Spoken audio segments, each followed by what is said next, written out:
Hello, my dear students. Here we are going to start the new poem 1.3, first unit, third poem. Have you ever seen? It's a poem written by an anonymous poet. Anonymous poet means the name of the poet is not known. किसने ये poem लिखा है वो नहीं पता, इसके लिए anonymous लिखा है. Anonymous means नाम नहीं पता है. Okay. So let's begin with the poem. This is a poem written by an anonymous poet. It is an interesting and amusing poem. What do you mean by amusing? It is a humorous poem. बहुत ही मजेदार एक poem है, बहुत ही हंसी मजाक का एक poem है. And the poet has made use of plenty of puns in this poem. Pun यानी क्या होता है? It's a figure of speech. एक figure of speech होता है जिसमें एक word के दो meaning use किया जाता है. All through this poem we can see many examples of pun. बहुत सारे pun का examples आपको देखने मिलेगा. Okay, let's start. Have you ever seen a sheet on a river bed? Here, the pun lies in the word bed. Bed means it's a piece of furniture, you know. जहाँ पर हम सोते हैं उसको bed कहते हैं. The other bed is the lowest part of the bottom part of a river is called river bed. नदी के जो निचला हिस्सा है जहाँ पर रेत है या मिट्टी है ऊपर से पानी, तो वो एरिया को बेड कहते हैं, river bed. So if it is a bed then it should have a bed sheet. अगर हम जो घर पे रखते हैं जो बेड है वो बेड अगर है तो उसके ऊपर एक शीट होगा. But have you ever seen a sheet on the river bed? कभी आपने रिवर बेड पे कोई शीट देखे हैं? That means there is no sheet for the river bed, still it is a bed. वो फिर भी एक बेड है. और a single hair from the hammer's head. Hammer you know, हथौड़ा. हथौड़ा किस लिए हम यूज़ करते हैं? टू हैमर द नेल्स या कुछ ऐसे चीज़ें फिक्स करने के लिए वगैरह, या नेल यानी खिले को दीवार पे मारने के लिए वगैरह हथौड़ा यूज़ करते हैं. The part which we hit on the nail, जो पार्ट होता है हैमर का, उसके जो हेड पार्ट जिसके मदद से हम खिले को वगैरह मारते हैं, वो हिस्से को हेड ऑफ द हैमर कहते हैं. हैमर का हेड कहते हैं. And we also have got head and we have hair on our head. हमको बाल है हमारे हेड पे. Then have you ever seen any hair, any single hair on the head of the hammer?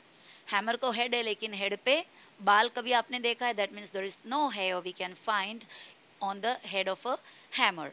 तो यहाँ पर पन lies in the word head. Has a foot of a mountain any toes? Toe means the fingers of the foot is called toes. पैरों की जो उंगलियां होते हैं उसे टो कहते हैं इंग्लिश में.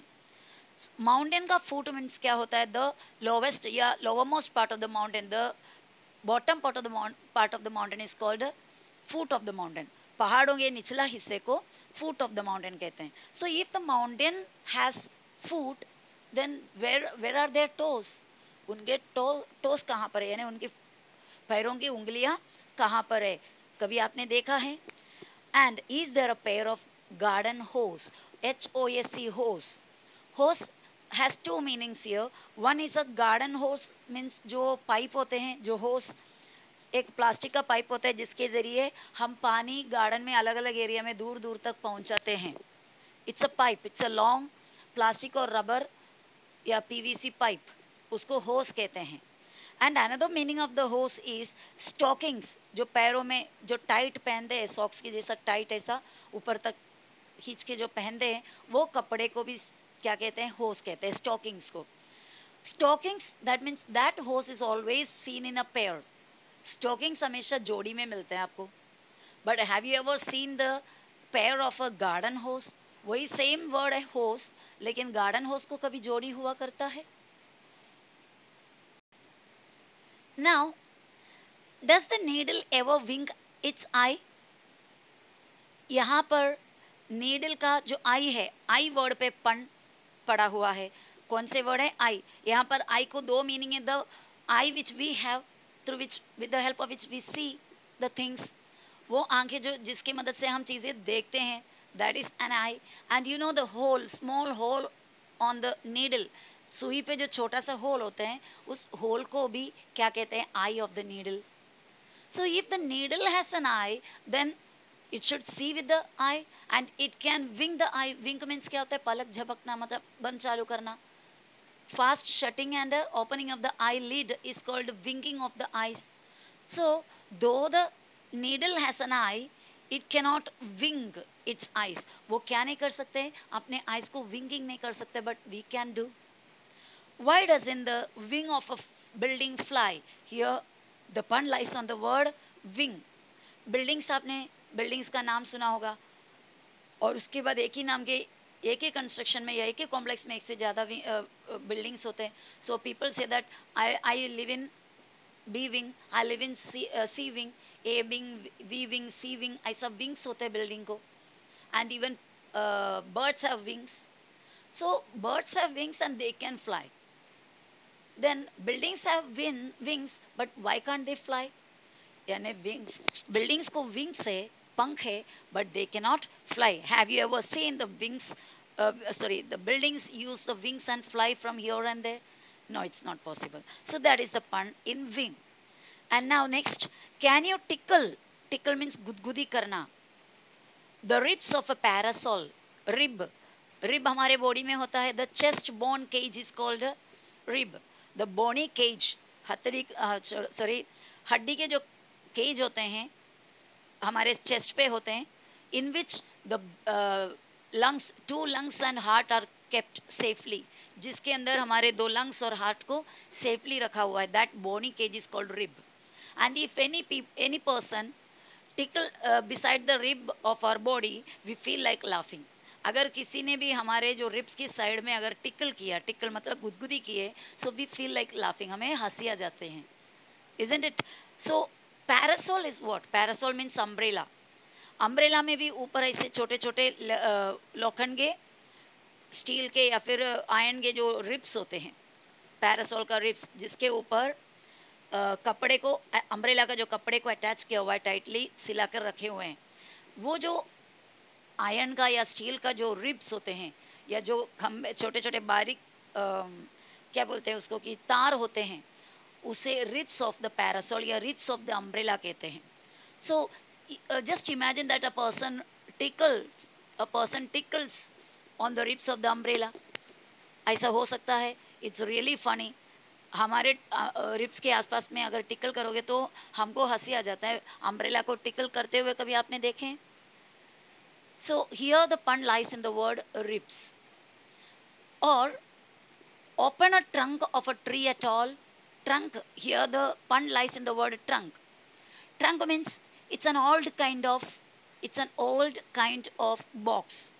पहले के ज़माने में ज़्यादातर ट्रंक यूज़ करते थे, पत्रे के होते थे या आयरन का स्टील के वगैरह ट्रंक होते थे. गांव में वगैरह जाने आने के लिए लोग वो बड़े हेवी ट्रंक यूज़ करते थे, या कोई कीमती चीज़ सेफली रखने के लिए वो ट्रंक यूज़ करते थे. That is, it's a kind of box.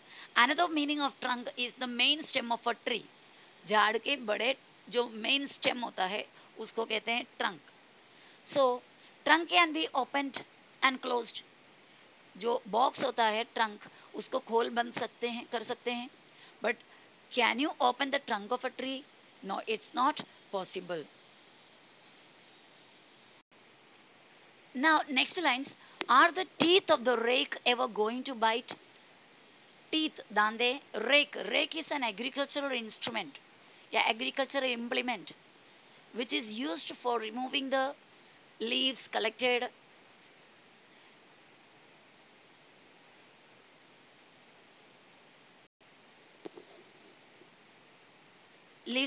on the farm. खेती में जो जमा हो गया हुआ जो पत्ते हैं या कुछ घास फूस है, उसको सबको इकट्ठा करने के लिए काटे वाले एक इंस्ट्रूमेंट होता है. सामने ऐसा दांतों जैसा होता है. That instrument is called a rake. तो रेक को जो सामने होता है, जो काटे वाले जो एंड, उसको टीथ ऑफ द रेक कहते हैं.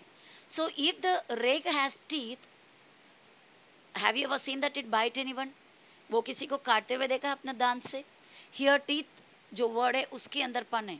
टीथ मीन्स हमारा दांत, जिससे हम we can bite with it. But the rake has also teeth, but it cannot bite. Next line is, have the hands of a clock any left or right? We have got 2 hands. One is left hand and the other one is right hand.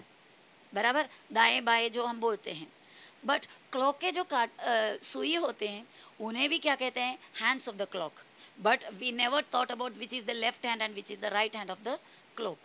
तो clock को हाथ होता है फिर भी उसको left right नहीं होता। Can the garden plot be dark and deep and dark? Garden plot, plot means a piece of land, garden का जो ज़मीन उसको गार्डन प्लॉट कहते हैं। And plot has another meaning that is a wicked plan, अ बुरे planning. कोई बुराई अगर प्लान करते हैं, किसी के साथ कोई साजिश करते हैं, that is called a plot. तो अगर बुराई कोई ईवल प्लान करता तो इट इज़ डार्क, वो बहुत ही डार्क एंड डीप है, यानी बहुत ही बुराई। बुराई तो बुराई को हमेशा अंधेरे के साथ कंपेयर करते हैं, so it is deep and dark. But the garden plot means ज़मीन जो गार्डन के लिए रखे हुए हैं, it cannot be deep and dark. And what is the sound of the birds bark? Birch is a tree, birch एक tree है। In olden days this trees bark means skin, जो उसके ट्रंक के, उसके जो मेन स्टेम है उसके ऊपर जो बार्क होते हैं, जो छिलके होते हैं, वो निकाल कर the inner side of that bark is used for writing purpose, यानी वो पेपर के जगह में, because in that time, during that time paper was not invented, paper बनाया नहीं था।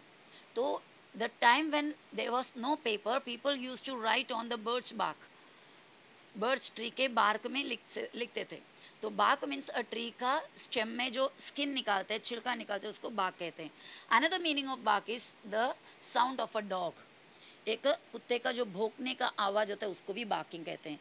सो बर्च को बार्क है, बट उसका आवाज़ कभी आपने सुना है, उसको भौंकते हुए आपने कभी सुना है? So that much is the poem, it's just for fun, no inner meaning in that, no messages are given through this poem. The poet just want to make us happy या make us enjoy, ये poem के through एक enjoyment देना चाहते हैं। So that was all about the poem.